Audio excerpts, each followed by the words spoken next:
Tara, you were earning six figures and still found yourself buried in $65,000 of debt.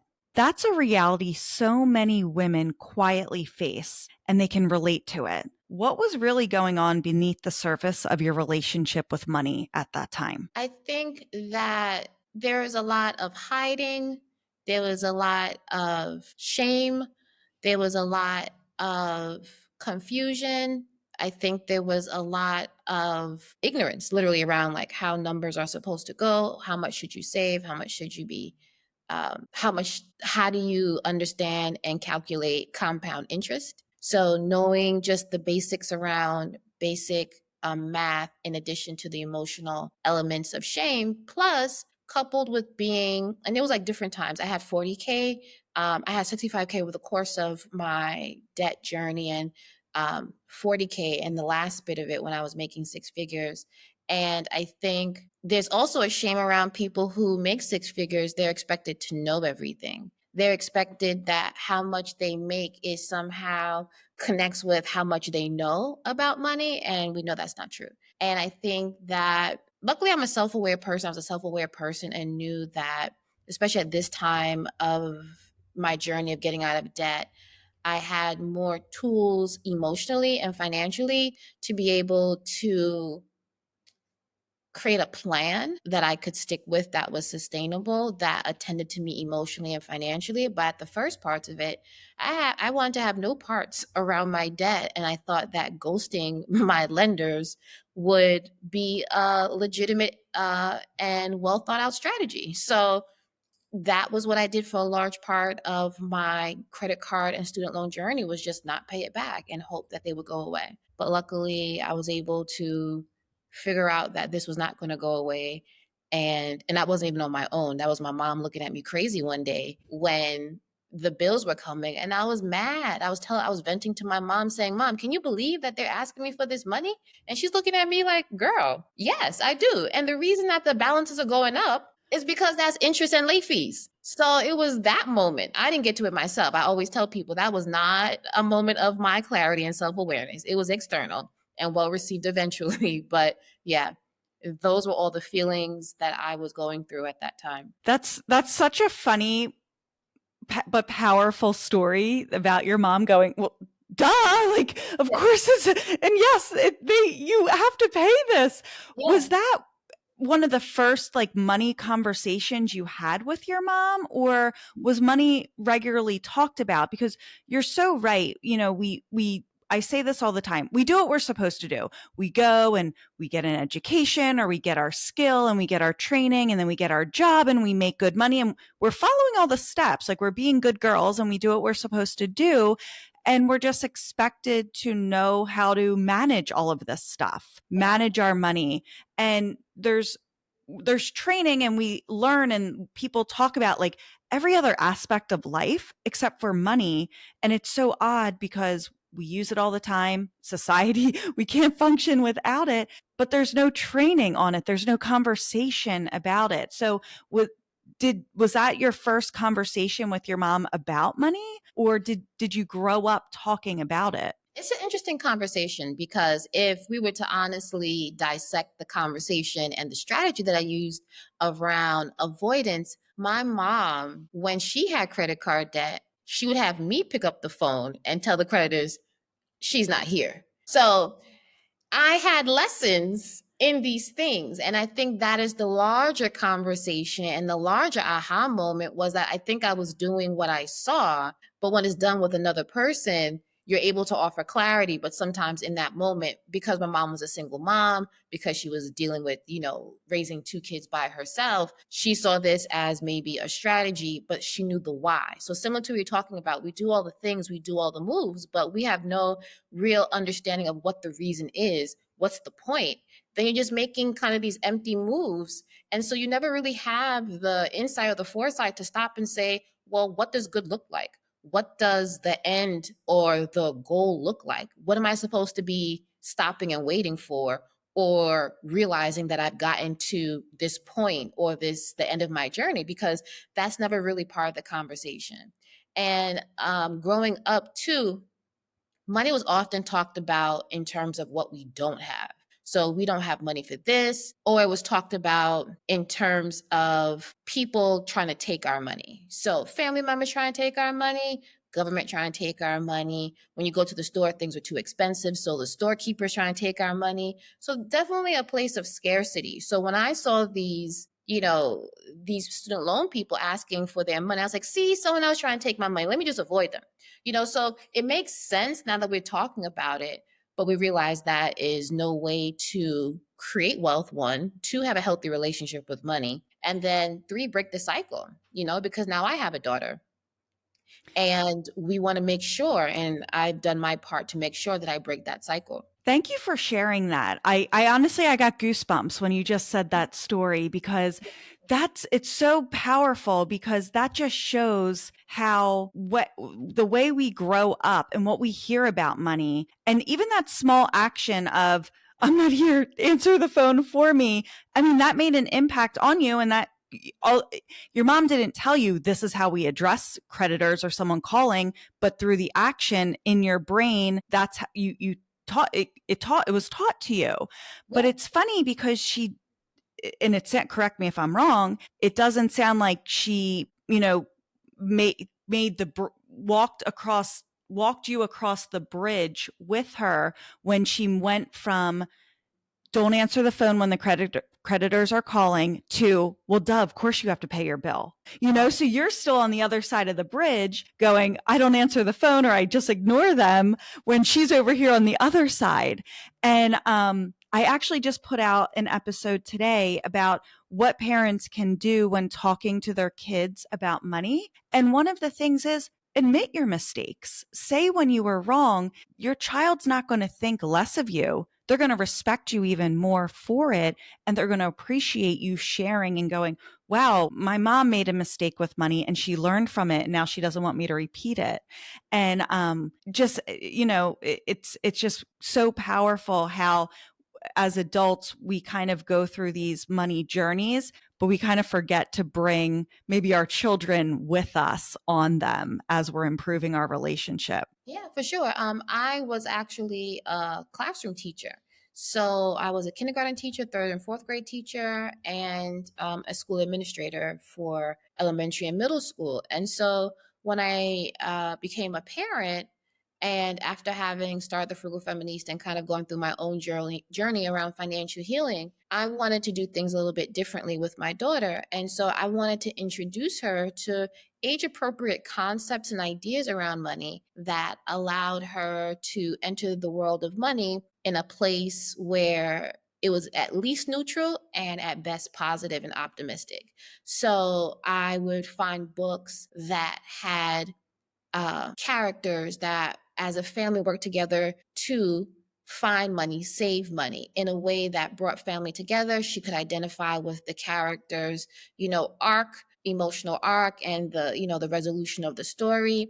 I would take her to the bank and I would say, I'll make it a fun thing. Like, we're going to the bank and I would introduce her to content specific vocabulary like deposits, withdrawals. I would tell her that she has a bank account, and even when she would ask questions like, Mommy, are we rich? And I was like, yep, we're rich, yes. And then we would define what rich is. And sometimes it's in money because she saw the money going in. But I was like, look, we don't have to worry about housing. We have a home. We don't ever have to worry about moving because it's ours. We don't ever have to worry about lights, and kind of like name the ways in which that we are rich. So even if, on paper, they say, for the purpose of this conversation, rich to a kid is like, I have everything that I need and a lot of things that I want. And giving her that foot up in mindset will allow her to take more risks because she feels safe to do so. And actually be emotionally, in a positive way, invested in growing her money, enjoying her money, and feeling that she can make mistakes and that she'll be able to recover. I think that's great, because rich isn't a number, right? What's rich or wealthy to one person could not be to someone else. Assigning it, and broke, same thing. Broke is a feeling. It's not Mhm. necessarily a number. I mean, you could say like, yes, I'm overdrawn on my bank accounts, or I have debt or something like that, but it's still someone that has what one would consider plenty of money in the bank could feel broke to someone else, right?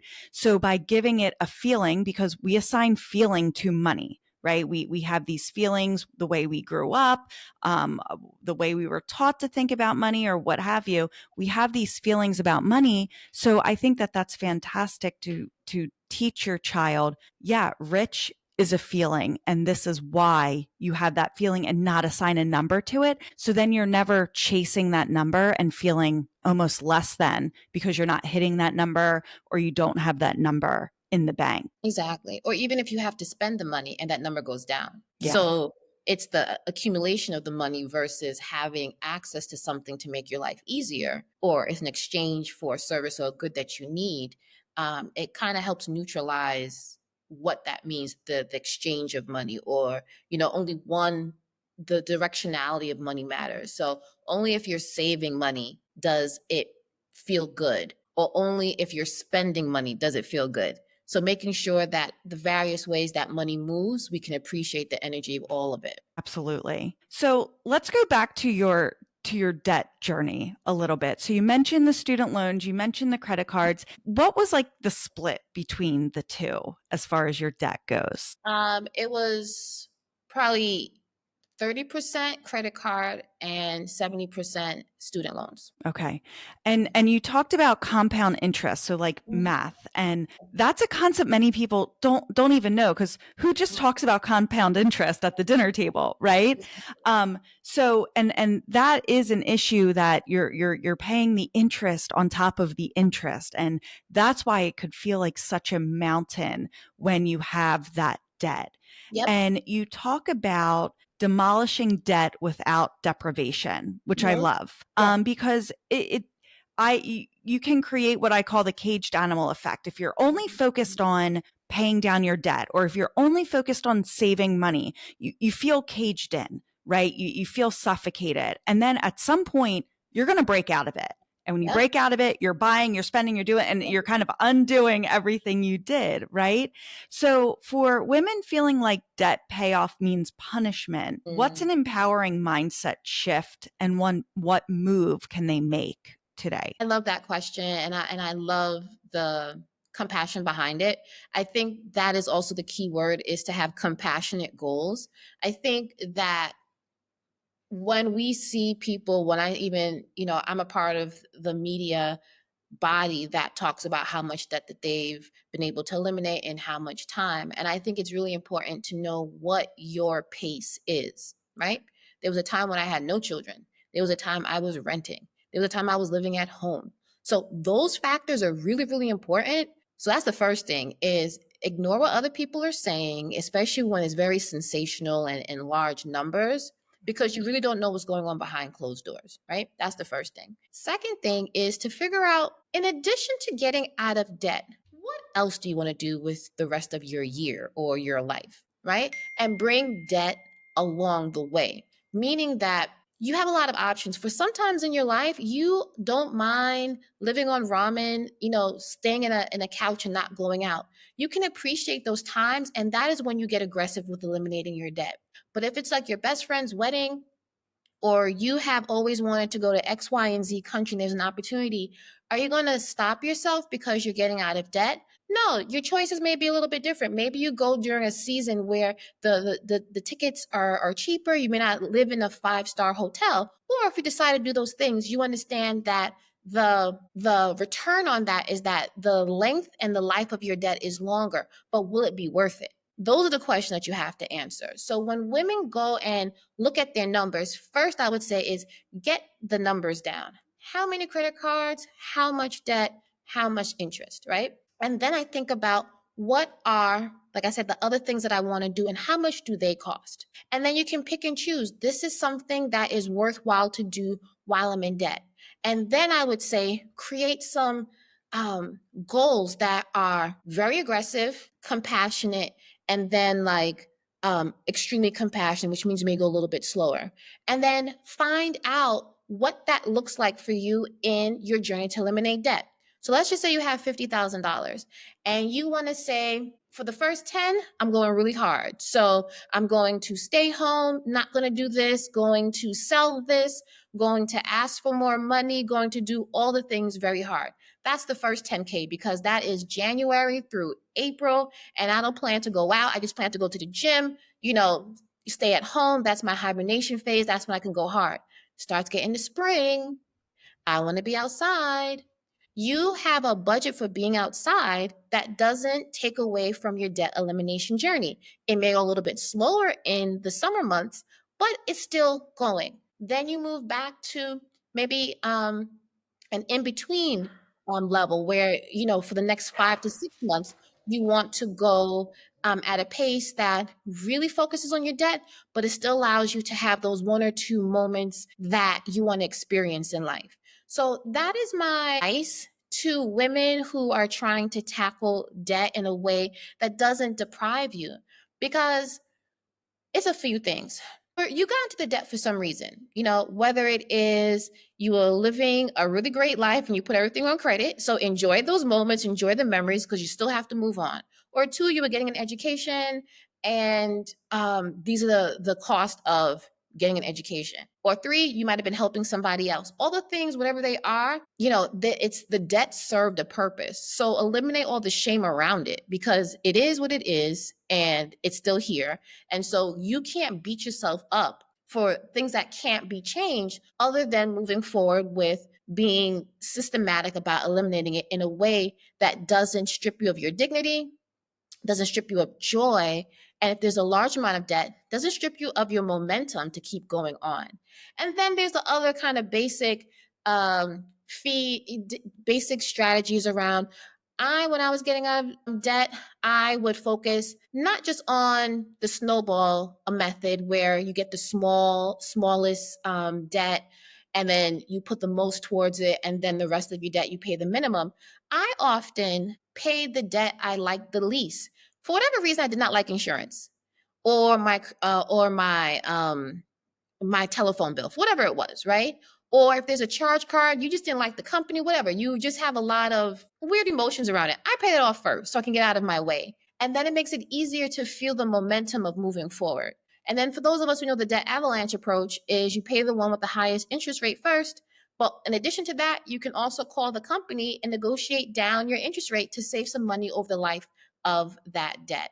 So those are a number of things that you can begin to think about. But I think what's most important is, what does a comfortable pace look like for you so you do not feel like a caged animal? It's kind of like the Marie Kondo effect of getting rid Mhm. of your debt, right? When Marie Kondo, she does the decluttering, getting rid of stuff in your household, and you have this stuff and it's okay, but you're getting rid of it now. And you don't need to Yep. feel bad about it. You thank it, it gave you Right. joy, and then you Right. get rid of it, right? You look at the debt.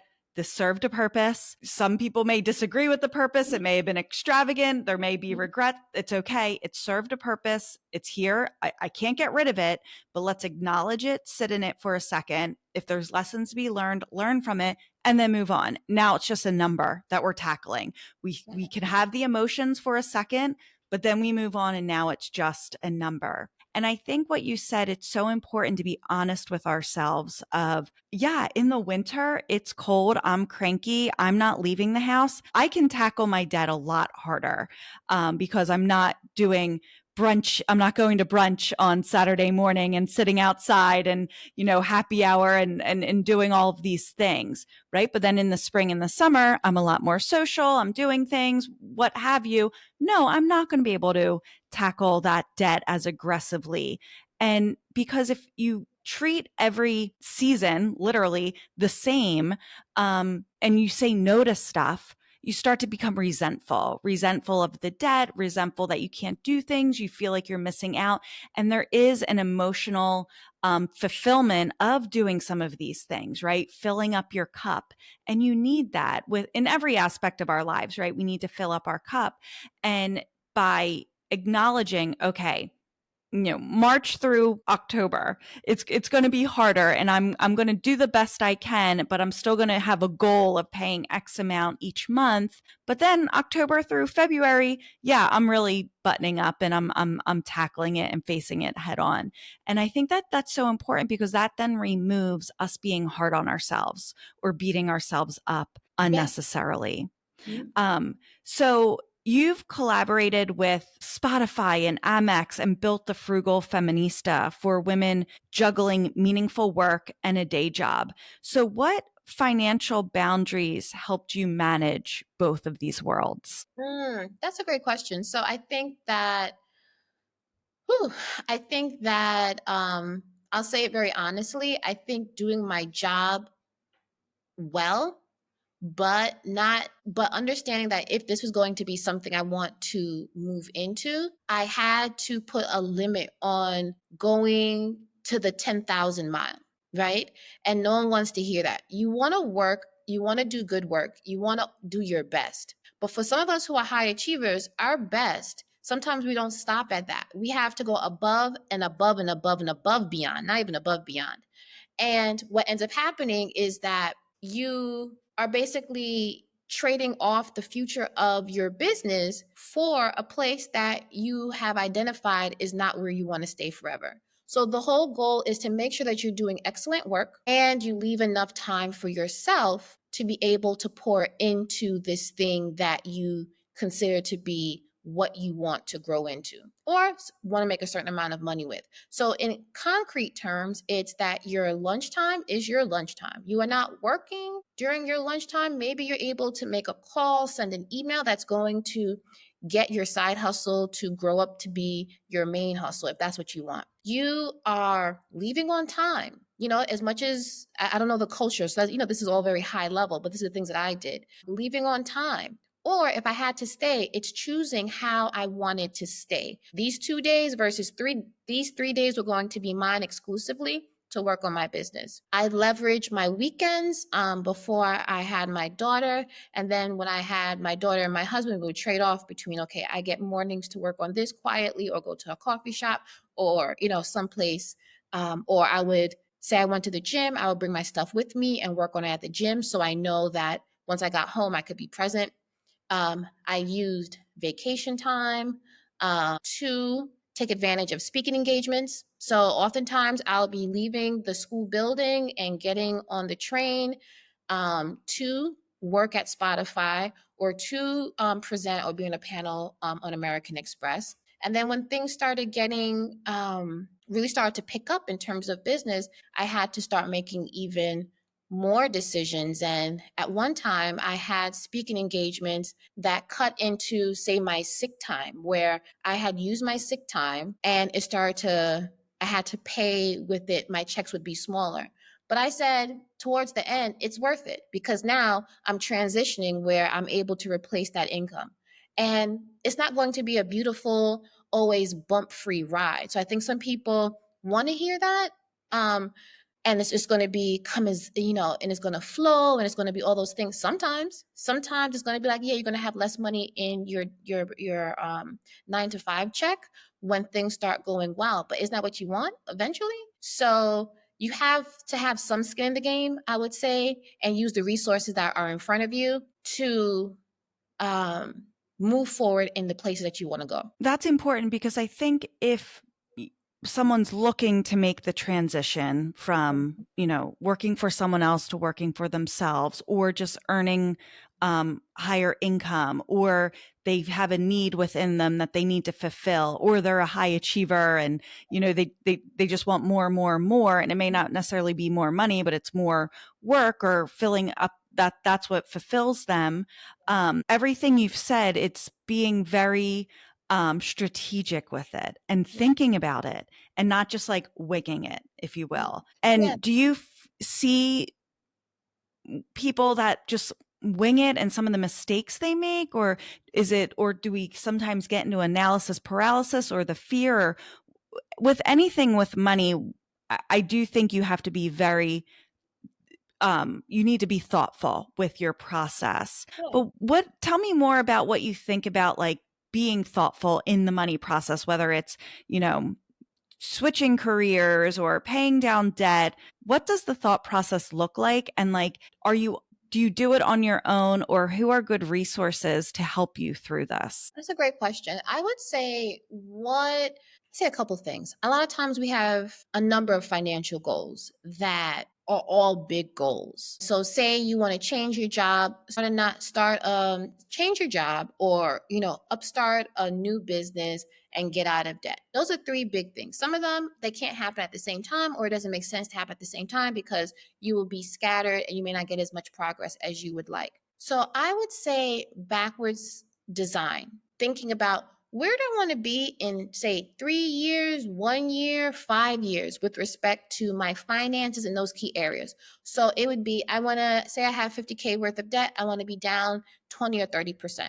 That's one goal. For the transition, I want to have transition from one job to another and have a 20% increase in salary. Second goal. And then third goal, what I was saying, you're starting a side hustle. I want it to be making, let's just say, $1,000 a month passively through, and in particular through $1,000 offer. So maybe they sell one of the things or two of the things if you're doing for $500. I would say get clear about the end goal and then get very granular about what it is and how you're going to get there. Right. And then I will prioritize what's the most important thing. I had a mentor tell me when I have the Frugal Feminista, where I do a lot of work with organizations and companies around speaking and supporting transformational leadership around finances. And I also have an email list that I wanted to grow. But she always told me, Kara, let the main thing be the main thing, right? What do you need of these three things in order to support and propel the other things? You probably need a job, right? So I would say first, get the job, keep the job, and then begin to identify which of those two things matter the most to you at that time. And sometimes it could be that the $1,000 is going to help me pay off even more debt. Makes sense, right? But those may have to happen. You may still have to pay off the debt consistently. And then once there's more money to invest in the business, that business allows you to create a product. That product pays, and then that product helps you eliminate debt even faster because you already have that 20% increase in your income, right? So they all kind of work together to begin to get you towards your goal. But at first, that's the thinking process that I would go through. Big goals, end goal, backwards planning, and which one comes first and which one feeds to support the others. Many high income earners still wake up panicked about money. So, what's really behind the disconnect? And how does your idea of tending to your whole money garden help soothe both fear and finance? Well, I think that clearly when make high earners, and I guess that's relative. In Right. America, it's 100K or more, and it also depends on the state that you're in. But let's just say there's at least six figures. You're definitely above the poverty line in a lot of ways. I think some of the reasons is because clearly it's just not about the money, right? Because if we're making a lot of money, I think what we forget is that income and wealth are two very different things, meaning that we use our income, if we have income like our 9 to 5 income, or income that comes from stocks, or even comes from a high yield savings account, the extra money that comes just by keeping your money there, that money, if used to buy assets, can actually add to wealth. But if that money, the 9 to 5 money, whatever extra money that we have coming in or earned income, comes from, and we use it only to spend on things that we enjoy but don't really have a return on investment, those things are not going to help you build wealth. It's going to actually reduce your net worth. And I think high income earners often think that because I make a lot of money, I'm rich or I'm wealthy. And I think the shift has to happen is that I have a high income, which makes me a great candidate to have high wealth if I'm able to understand the formula for wealth, which is assets minus your liabilities, which are your debts, equals wealth. You're in a great position if you have income to buy assets. Assets, real estate,